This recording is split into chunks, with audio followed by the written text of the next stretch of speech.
everyday thing. It's an everyday thing. It's an everyday thing when you let your nuts hang. Every frame of that Super Bowl halftime performance was packed full of symbolism and Easter eggs. I'm going to break them down for you. Having Bad Bunny, the first Latino to headline the halftime show at the Super Bowl, was a cultural milestone, showing that the language and the culture is center stage and not on the sidelines. So we hear the song Nueva York, which is a song about the Puerto Rican diaspora. And a lot of it concentrated in New York. And we see in that moment a family surrounding the TV watching Bad Bunny's Grammy acceptance speech. And then out comes Bad Bunny and he gives this little kid his Grammy. And I think that moment was really a show of support for immigrants everywhere and showing that one's success is everyone's success. Plot twist. You thought that this was just going to be totally in Spanish, but here comes Lady Gaga, an icon, an American icon, singing in English, but with a salsa twist. Meaning, this is a performance about inclusion, not exclusion. We're all in this together. And then we see Ricky Martin come out, and you hear this guitar. That's a cuatro guitar. It's a traditional instrument in Puerto Rico. And the song is Lo que le pasó a Hawaii, which is a critique against American colonialism and gentrification of Puerto Rico. I think a lot of people were banking that Bad Bunny wouldn't speak any English. And they were all wrong for it because he did intentionally use English in one part, right at the end where he said, "God bless America." And then he proceeded to name all the countries in both continents of America, going in order from South to Central, the Caribbean, and North America, including Canada. And I think that that was a very powerful moment of unity, but also a clarifying moment on what it means to be American, challenging the United States notions that you have to be from the US to be an American. I think a lot of people anticipated that he would use a sledgehammer to drive his point home, and instead it was a scalpel. Everything had intent and precision, and he really leaned into joy and unity, and that in and of itself is an act of resistance. What the right likes to call it, or the conservative media likes to call it, you're too damn woke. It's too much wokeness, okay? We don't need all that wokeness in the Super Bowl. We just want to watch somebody play some football, hear some good halftime music. We don't need all of America's. We don't need Canada. Maybe we want Greenland. We want Greenland, right? Let's get Greenland in. Maybe we'll go after Venezuela and Cuba next, right?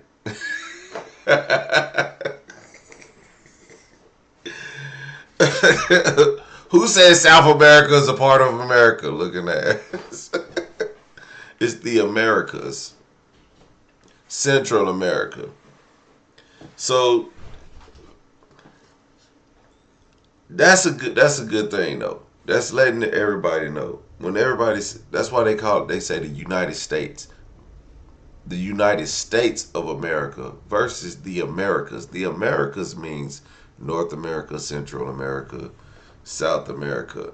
And I can't remember exactly where the word America came from, but it had nothing to do with freedom, okay? It had nothing to do with freedom. But the word America, I think it was Spanish. I think America is a Spanish word. If y'all can correct me, maybe I'm wrong. But it came from the Spanish language.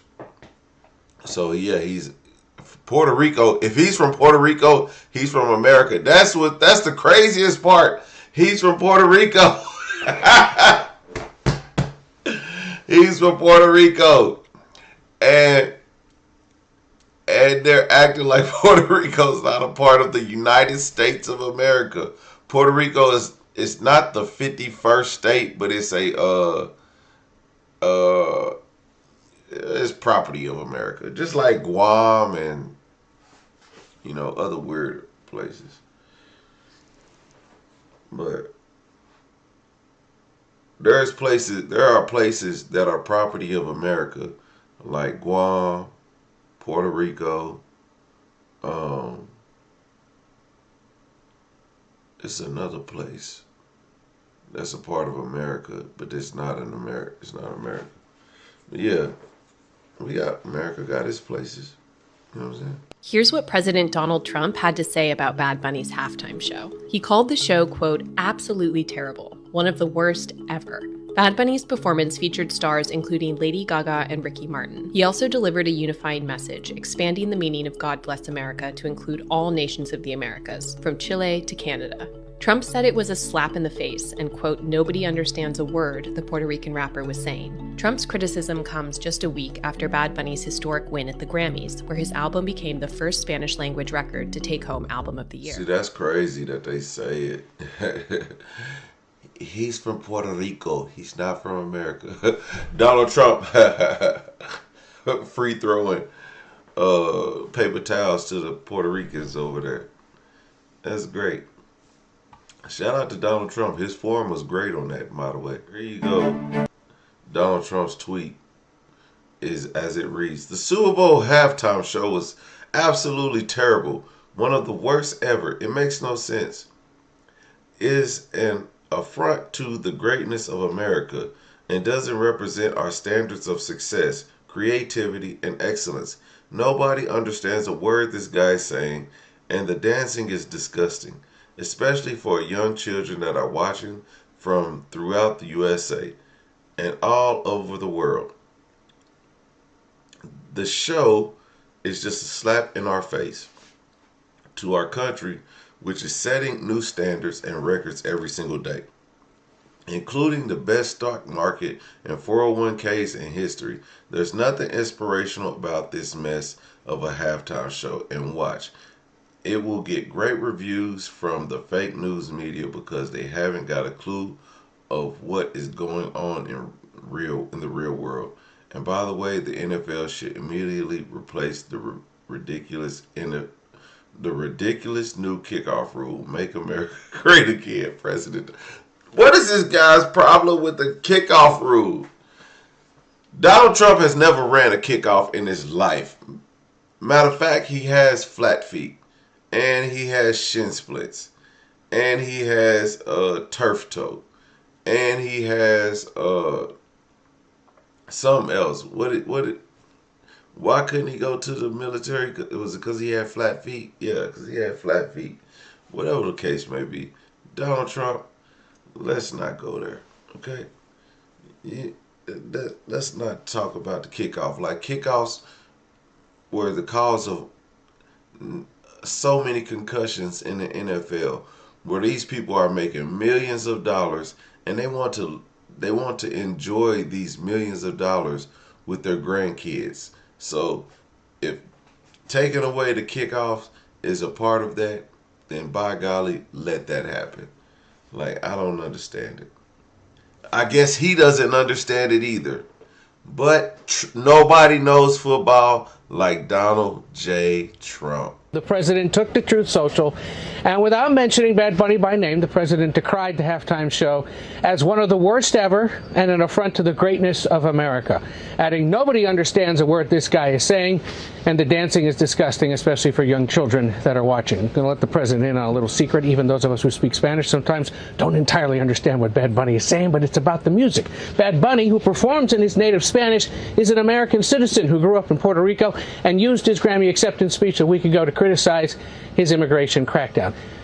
The Bad Bunny also decided not to book dates on his world tour in the United States out of concern fans attending his concerts could be targeted by immigration agents. What, if anything, does this all mean politically, especially when you factor in the bipartisan backlash over that video that the president reposted, the racist image of former President Obama and Michelle Obama? Yeah, the president has said he, of course, condemns the racist parts of that video, and he hadn't watched it far enough to see the offensive images of the Obamas depicted as apes, despite the video being only about a minute long. Trump also said his team took it down as soon as we found out about it, but that's not true. The video remained on the president's social accounts for approximately 12 hours on Friday, even as members of his own party called for it to be taken down.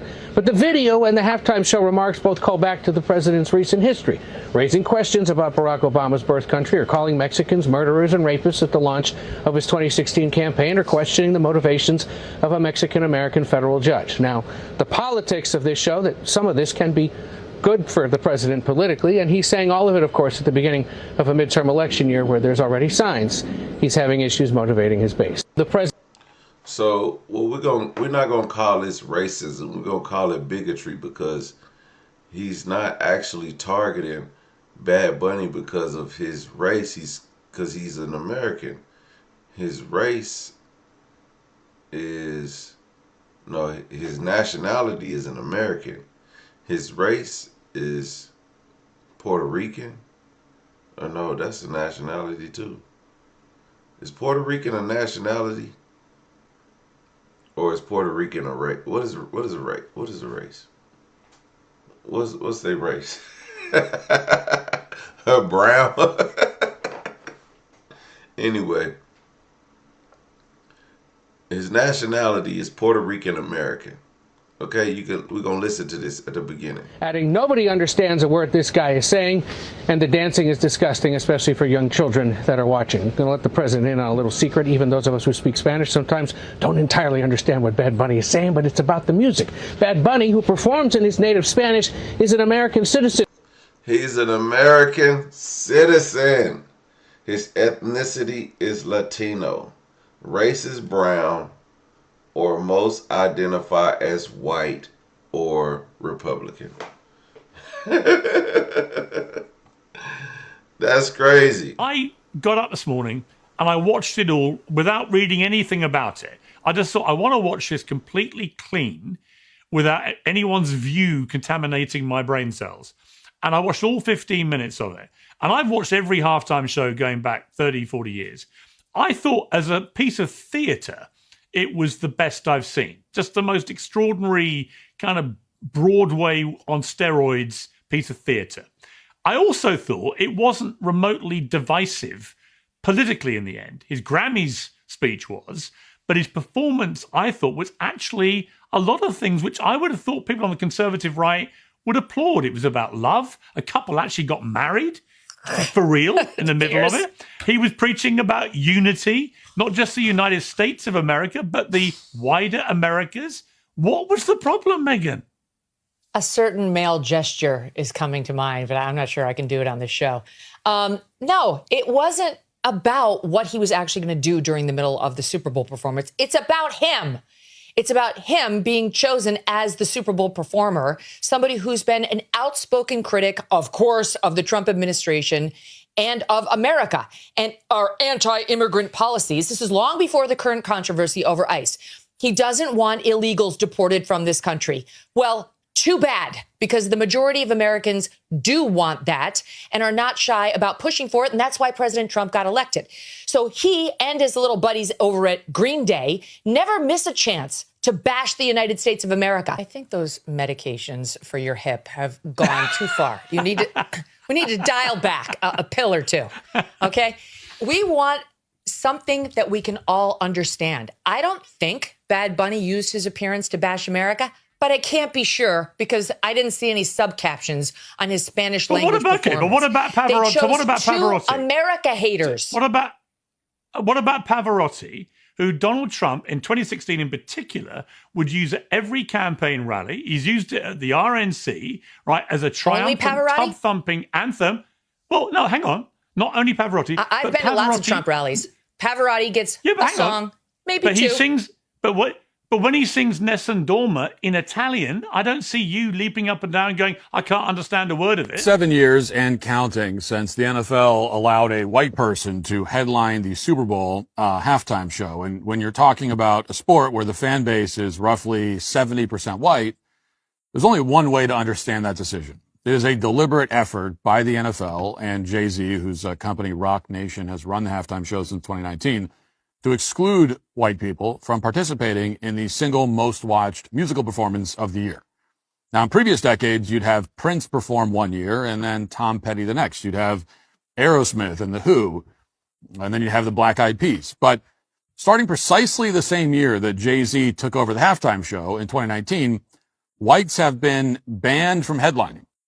And they've been replaced, in many cases, by non-white rappers who can barely speak English. course, they sexualize the whole thing, and in general, they reduce what used to be a significant American cultural event to a trashy, unwatchable display. And in fact, since 2019, over 7 years, there's only been one white headliner in that time, and that was Eminem, who performed alongside Dr. Dre and Snoop Dogg and Kendrick Lamar and a bunch of other black artists. Aside from that, there have been 0 white headliners at the Super Bowl since 2019. Now, in some of these performances, they're fairly explicit about their goal. And we're not talking about subtle messaging. In fact, with each passing year, the subtlety has increasingly gone out the window. They did the Hamilton thing last year when they trotted out Samuel L. Jackson to play Uncle Sam, and they beat you over the head with that message that, of course, white Americans are keeping blacks down and all that kind of stuff. Every few minutes, Samuel L. Jackson would just appear on screen to really subvert your expectations. But even with this recent history in mind, no NFL Super Bowl halftime show to this point has been anywhere near as overt or as disgraceful as the gigantic middle finger to all Americans that aired last night. The NFL chose to conduct the halftime show for the biggest game of the year in a language that almost none of their lifelong fans can understand, while waving the flags of countries that none of them are from or have been to.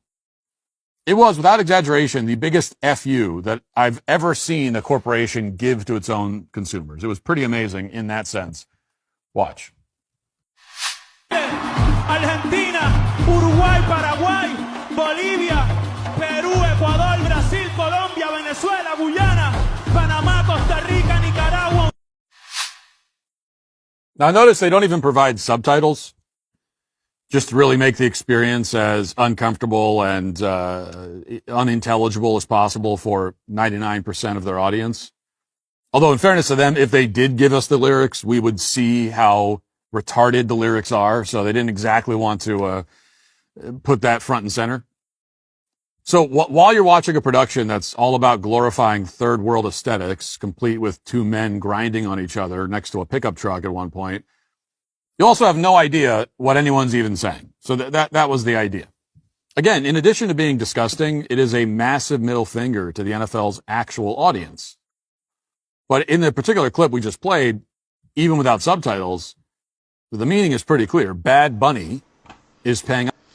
Wait, first of all, why would you replay that? And why are you watching this? I thought you were supposed to be watching the TP USA. Anyway. Listen, I'm going to just say this. While everyone was watching the Bad Bunny, you know the reason why it's not that white artists are being overlooked. It's just pop culture. If you look at the last 7 years since Jay-Z has taken over, it's been the leaders of pop culture that have taken over the Super Bowl. Whoever is the leader in pop culture. And I want to, Lady Gaga was there last night, right? Okay, what is she, white? Okay. I was like, who is that woman? Lady Gaga is the type of ugly that you only recognize because she's not even cute. But then she be, she like rich cute. Like if I had money, I'd be cute. I'd be like, is that Lady Gaga? Well, her cute ugly ass. But of course, you'll get if you put Adele out there. Adele's one of the biggest stars, biggest white stars in the world. She'll put everyone to sleep. Taylor Swift, she'll get out there. I think she did a few years ago. Or maybe she did. But Taylor Swift's time is coming. Taylor Swift's time is coming. But we need people like Little John, East Side Boys, and Usher. We need, the Nellies, the 50 Cents and Eminems, and we need we only got Kendrick Lamar because We got Kendrick Lamar because of the Drake beef. Because he won a Drake beef. Who else did we have in the last few years? I'm just saying, like, who are you going to put up there? Florida, Georgia line? They'll be pretty cool. But they're not superstars. They're pretty good in the country music industry. Not superstars, though. Bruno Mars. Bruno Mars, you know how many white people love Bruno Mars? Like, he does cocaine. What are we talking about?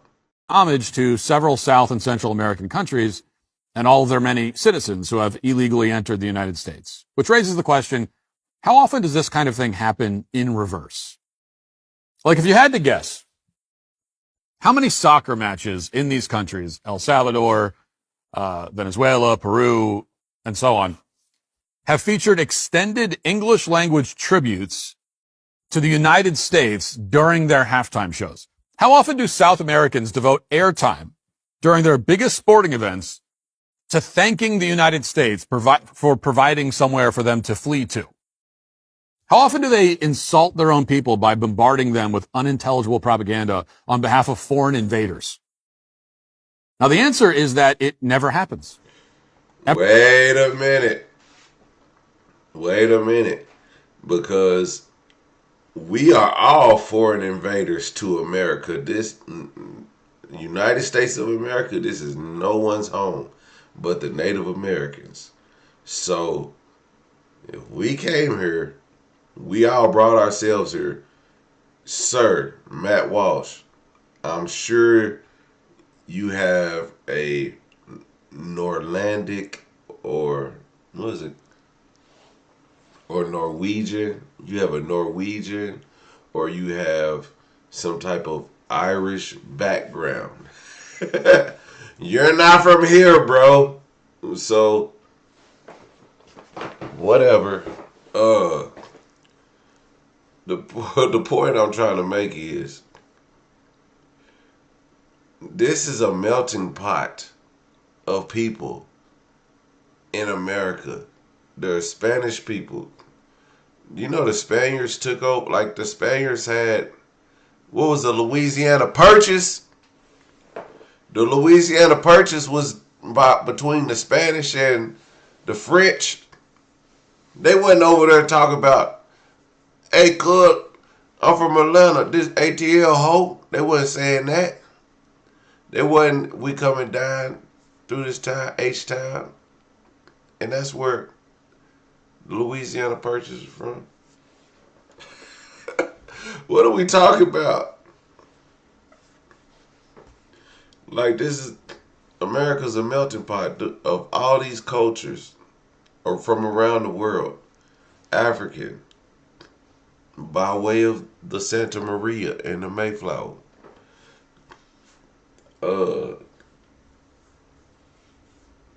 Irish, Spanish, French, you know, everybody. Then you got the Chinese who came here, who were brought here for cheap labor to build the railroad tracks. Let's be real. America is not being real with itself. Or maybe it's just Matt Walsh. Sure. This is the kind of thing you only see here in this country. Nor should it happen. No self-respecting country subjects its own people to these humiliation rituals, which is what that halftime show was. People who have self-respect take pride in their own nation and their own flag, especially at their most iconic cultural event, which is what the Super Bowl is. Meanwhile, people who are Bad bunnies in America. Football, that kind of football, is ours. They call it American football. And the halftime show and everything around it needs to stay quintessentially American. Not Spanish, not Muslim, not anything other than good old-fashioned American apple pie. There should be a meatloaf, maybe some fried chicken, and an English-speaking performer. Football, that kind of football, is ours. They call it American. For Hispanics who have been called the others, who have been treated like garbage, who the Supreme Court has said can be pulled over and stopped because they look Hispanic or because they have broken accents or because of they work at places where Hispanics and other immigrants work, because of all the racism and the bigotry that's been directed toward them. First of all, this had to be an extraordinary night. Say, okay, great. One of the most powerful institutions in America actually recognizes we are Americans. We are Americans. Second thing is the NFL as an institution is bigger than any other institution in America, and clearly does not care what Donald Trump or the MAGA right tweets. They just don't care. The NFL is smart enough to look at the guy who is the most streamed artist in the world and say, we have the biggest stage. There's no stage anywhere in the world at any time of the year where any musician, any group, any artist can command 135 million pairs of eyeballs.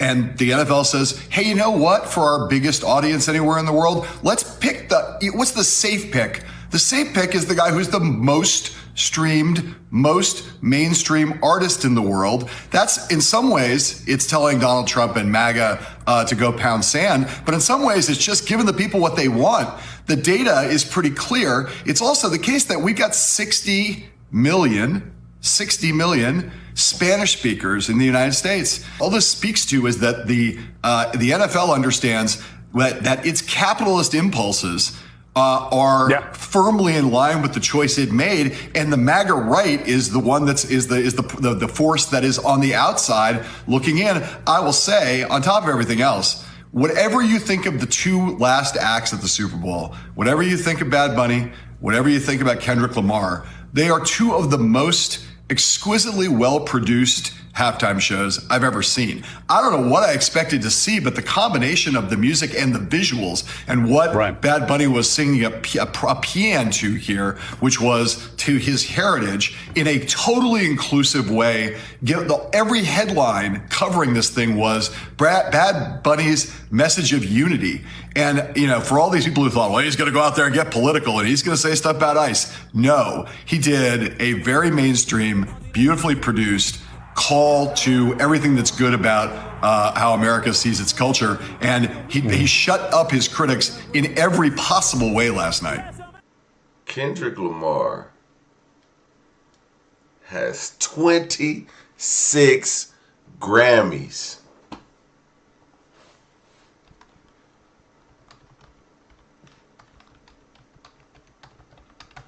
I'm looking up the Grammy leader list. Beyonce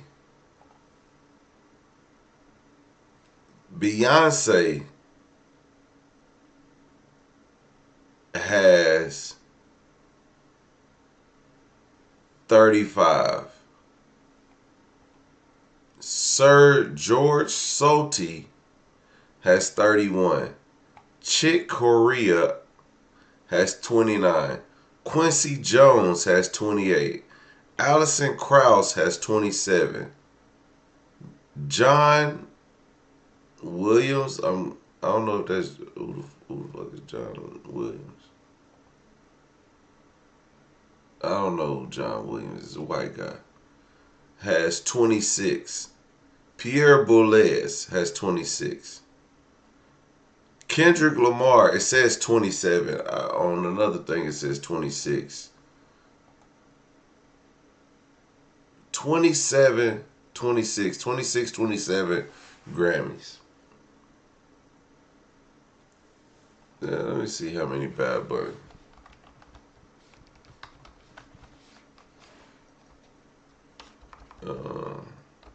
Because I'm starting to think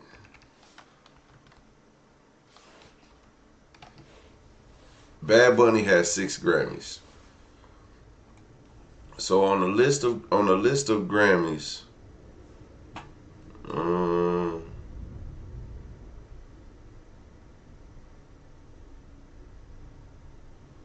let's see who they could put up here. Kirk Franklin, 20. Bruce Springsteen, who already played in who already played in the Super Bowl. Vince Gill, U2, who already played in the Super Bowl. Stevie Wonder already played the Super Bowl. Jay-Z already played in the Super Bowl. Kanye West already played in the Super Bowl. Like, all these people, Kirk Franklin, I don't know who Henry Mancini is, Al Schmidt, Pat Metheny, David Frost, Vladimir Horowitz, Pierre Boulez. They don't even sound American. So when we talk about these people who are performing in the Super Bowl halftime show are the top performers of their generation. Bad Bunny is the top performer of the world right now. Of the world. Who else you gonna put on there? Kid Rock. Kid Rock. Get the fuck out of here. Muchas novias, hoy tengo una, mañana otra, pero no hay boda, Titi me pay. 4 de julio fue la Yulai, ando con mi prima borracha Rulay, los míos en el Bronx, saben la que hay, con la nota en high, por Western High, Willy Colón me dicen el malo, ey, porque pasan los años y sigo dando palos, vendiendo discos, muchas novias.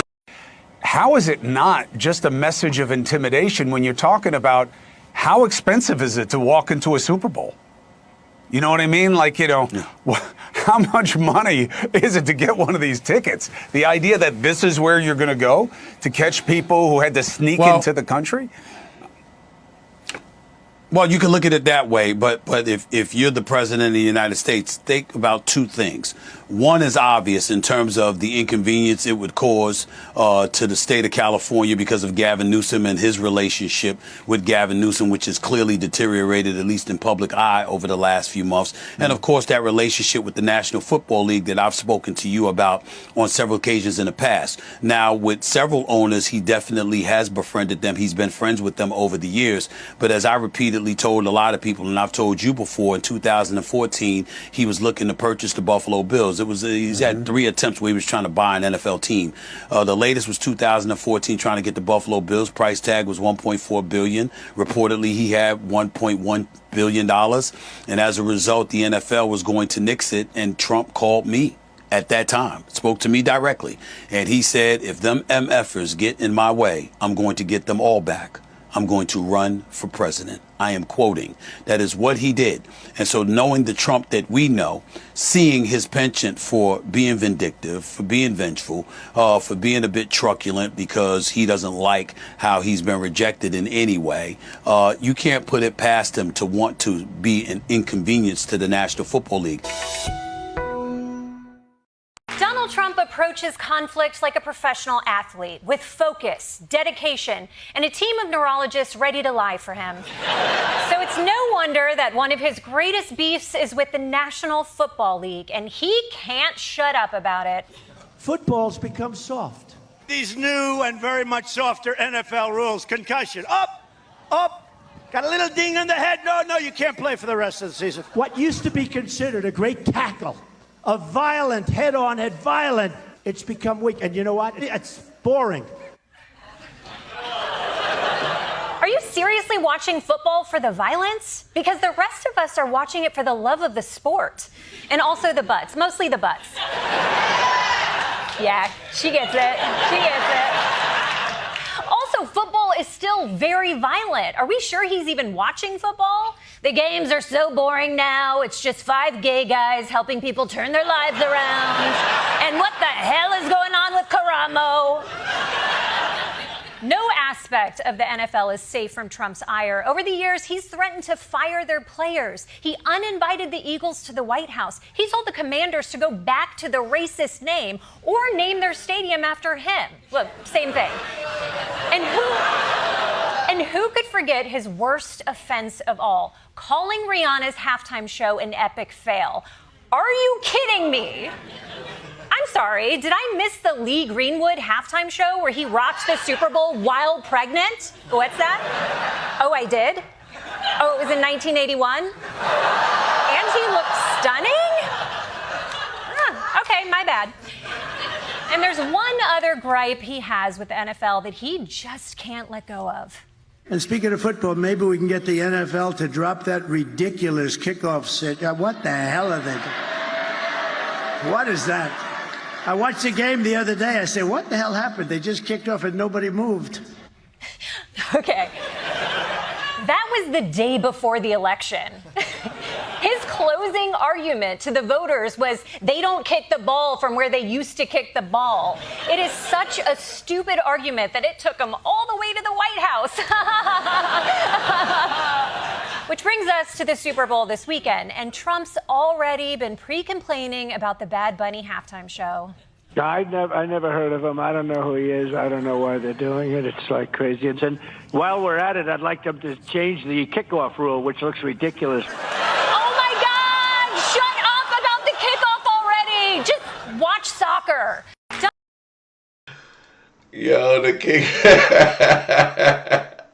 look like he been kicked in the head a few times with this damn kickoff rule.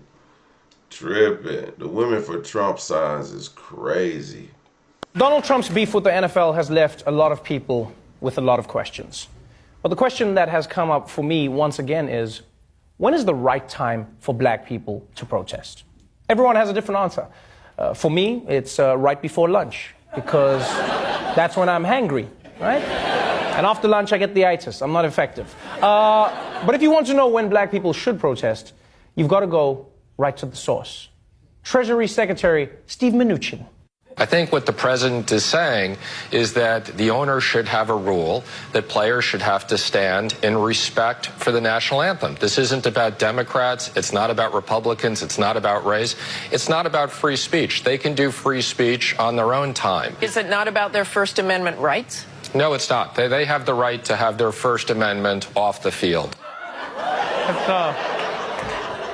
It's a little weird getting free speech advice from a guy who doesn't speak freely. My words are trapped in a prison of teeth.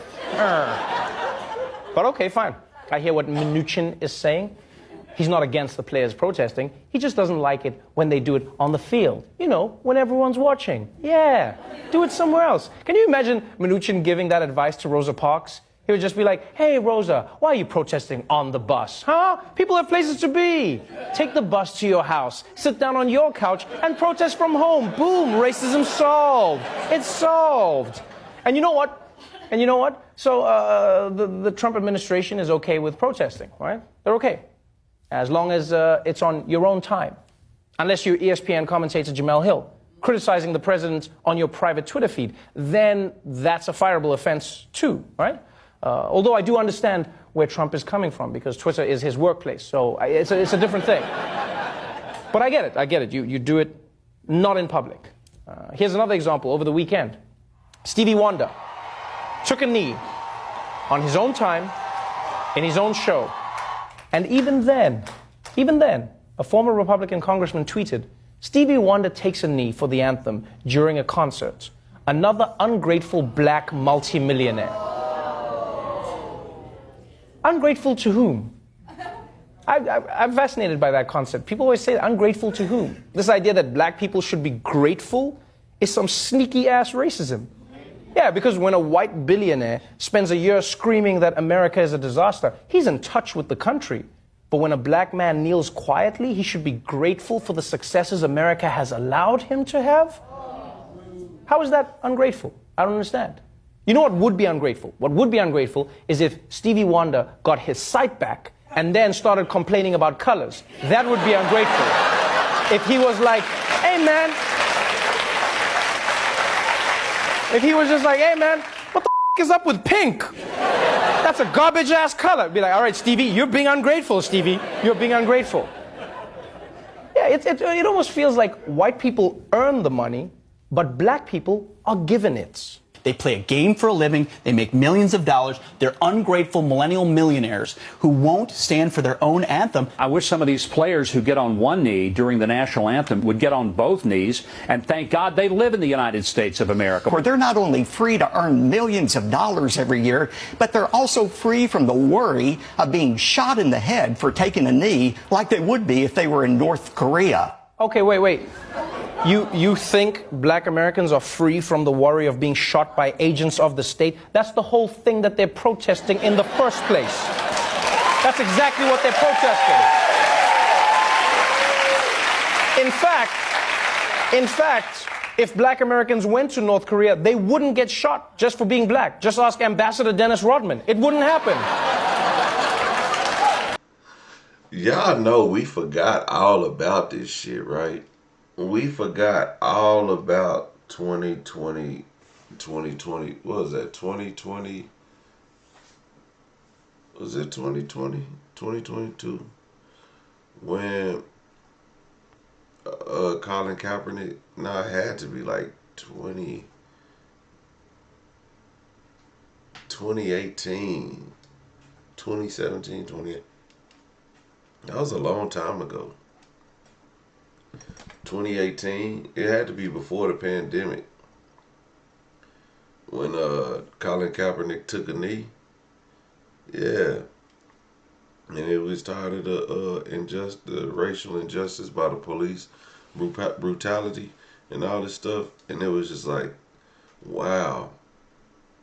Oh yeah, because it was Trump's first administration. It was 2026 or 2016 and stuff, 2017. And I think that, like, you know, that was part of Trump's hate towards the NFL and everything that goes on in it. And that's when he was saying the NFL is too woke and they're too soft and they don't do what he wants them to do, because Trump wants you to do what he wants you to do. But the NFL shouldn't do what the players want them to do or how the players should do it. It's just... And speaking of football, maybe we can get the NFL to drop that ridiculous kickoff sit. What the hell are they doing? What is that? I watched the game the other day. I said, what the hell happened? They just kicked off and nobody moved. Oh, well, that's up to them. I've been waiting to tell this story here for a long time, and I'm just going to go for it. I wrote a book called Football for a Buck about the United States Football League, the USFL. USFL was a spring pro football league that lasted from 83 to 85. Among players who came out of the league were Reggie White, Herschel Walker, Gary Zimmerman, Steve Young, Jim Kelly, Doug Flutie, Sam Mills, on and on and on and on. A ton of great players. And in 1984, after the first season of the USFL, Donald Trump, New York City businessman, bought the New Jersey Generals from an owner who lived in Oklahoma and wanted to sell. And in the lead up to buying the Generals, Trump was all about spring football. Spring football is great. I love this league. I'm so excited for the possibility. This is amazing. And the other owners are psyched. We got this young New York multimillionaire who's going to buy the marquee franchise. Well, as soon as he gets into the USFL, Donald Trump says, we need to move to fall. We need to move to fall. And all the other owners are like, but we're a spring football league. And he's like, yeah, but we need to move to fall. And they're like, no, but spring football, that was the whole idea of this. He's like, fuck that. Spring is for pussies. We need to move to fall.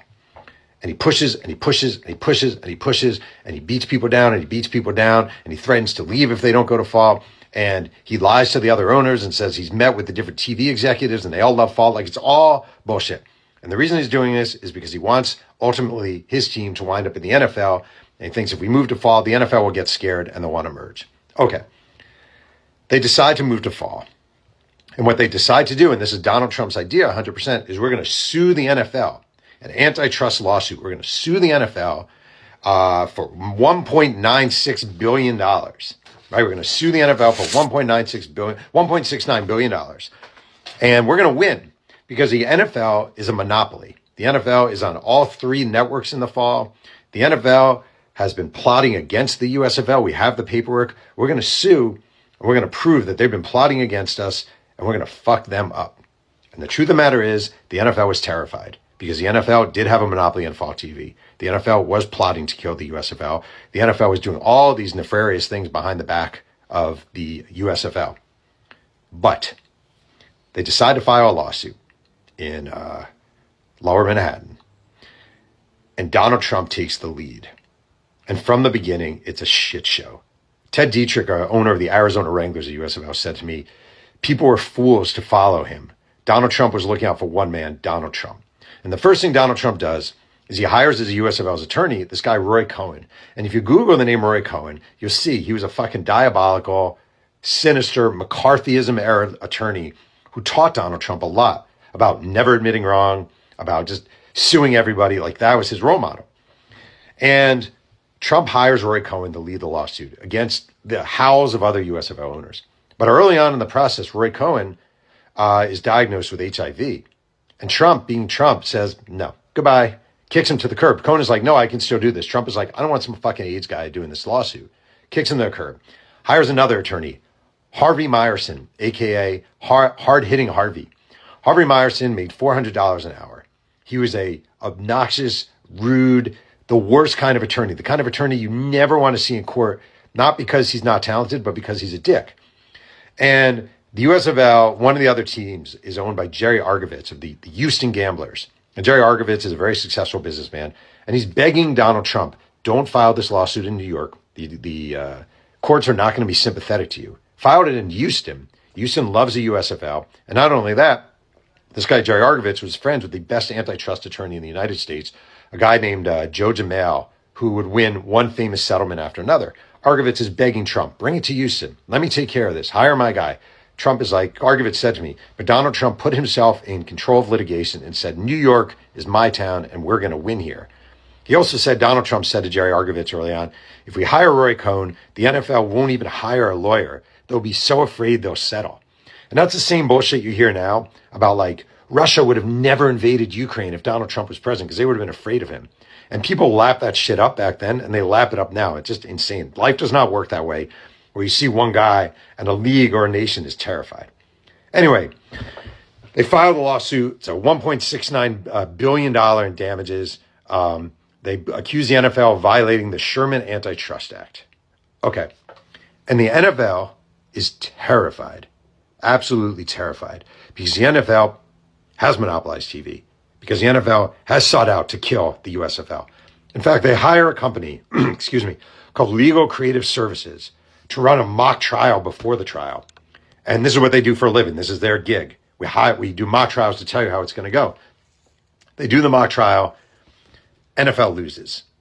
And these people at Legal Creative Services give the NFL the advice, settle. But the NFL, Pete Rozelle, Paul Tagliabue, they're like, fuck that, we're not settling, not to these assholes, not to that asshole. May 12th, 1986, courtroom number 318, Federal Courthouse, Lower Manhattan. It's a jury of 5 women, 1 man. And in the lead up to the trial, the USFL, you have a bunch of different attorneys besides the head guy. They get all these NFL players to come to Manhattan and prepare for them to testify. We're going to call you. We're going to call you. Jim Kelly, we're going to call you. Chuck Fusina, we're going to call you. Herschel Walker, you. A bunch of the owners come. Jerry Argovitz, we're going to call you. Name an owner. We're going to call you. We're going to call you. We're going to call you. All these guys are ready to be called in trial. Well, the trial begins, and Harvey Meyerson calls one player, very briefly, Herschel Walker. He uses Al Davis as a witness for the USFL because Al Davis hates Pete Rozelle. He uses Howard Cosell. But his star witness, the guy who's going to carry the show, is Donald Trump. And Donald Trump is the worst witness in the history of humanity. He's up there on the stand, and he's arrogant, and he's dismissive, and he's rude. And I interviewed one of the jurors, and she told me throughout the court case, she remembers Trump just staring the jury down, like trying to intimidate them. She's like, he was trying to intimidate us. It was very clear. So Trump is a star. And the NFL's attorney is this guy, 59-year-old veteran attorney named Frank Rothman. And Rothman's goal from the beginning was to make someone the enemy, the villain, because right now the NFL is a villain. The USFL was a little guy. And as soon as Trump started testifying, he's like, thank you, God. Thank you, Jesus. You've handed us our villain. And they used Donald Trump as a villain. And Trump, when he was testifying, was just full of shit. Lie after lie after lie. Swore that Pete Rozelle promised him a place in the NFL. He never did. My favorite was he said, and this is very Trumpian, he said, I could have bought a team in the NFL on multiple occasions. I had multiple opportunities to do it, and I never did. And it's like, no, you didn't. You're just lying. Like, he just lied. And it was so obvious he was lying. All these people knew he was lying. It's July 29th, 1986. Verdict is coming. It's 27 counts. NFL is found in the wrong on all 27 counts. So the jurors literally reading, the foreman is reading one after another after another. At one point, Pete Rozelle, the NFL commissioner, leaves midway through, gets in a taxi and drives off because he knows they're fucked. Well, then it's time to announce the damages. And again, the USFL is seeking $1.6 billion. And literally, Donald Trump is sitting there waiting. He's so excited. Harvey Myers said, how much are we going to get? It's probably not going to be $1.6 billion, but it could be $1 billion. Like, it's going to be amazing. Damages, $1. Triple to 3 under antitrust laws. $1. Why? Because the jurors ultimately agreed the NFL was guilty of this and guilty of that. But whose fault was the USFL's struggles? Whose fault was the NFL fucking up time after time after time?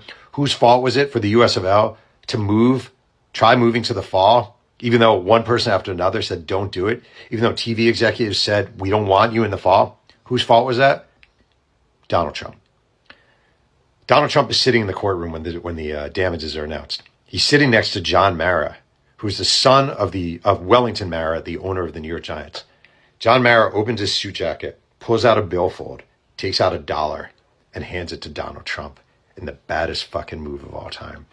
And that was the end of the USFL. Another game was never played in the league. All those players were out of jobs. All those owners were out of teams. All those fan bases dead.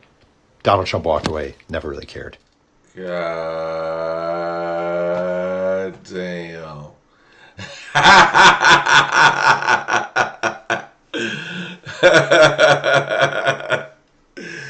Boy, y'all be. So that's Donald Trump's long-standing beef with the NFL. That's his long-standing beef. This is what this is all about. That is what this is all about. He has to stick it to the man.